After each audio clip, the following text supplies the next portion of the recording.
I've been looking forward to this word the entire month. The word is pirújun and it means carpet. Some of you may be getting a hunch, a certain flashback to the 13th. And you'd be correct. This word does in fact come from veal, just like the word surinu. Unlike surinu though, this word does not come from a massive misunderstanding. But its etymology is still kind of interesting if I do say so myself.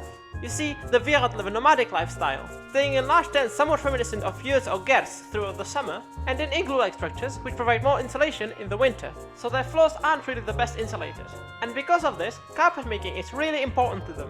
It is in fact one of the highest forms of art in their culture. But they don't only make carpets for their own floors.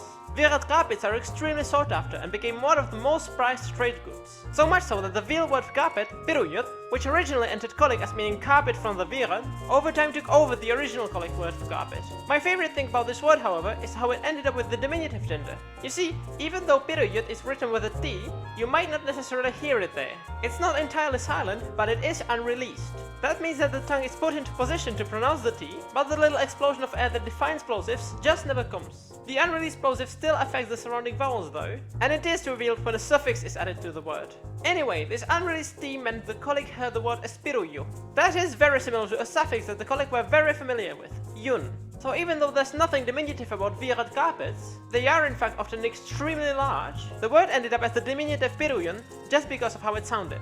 Interestingly, while ordinary carpets have kept the diminutive gender, authentic Virad carpets began to be called by the backphoned neuter term pirú, because the Kolic deemed them too grand to be diminutive. Let's see an example sentence. Didni eiriarkivdra pirújnain, which means... Check it out, I'm in the house like carpet.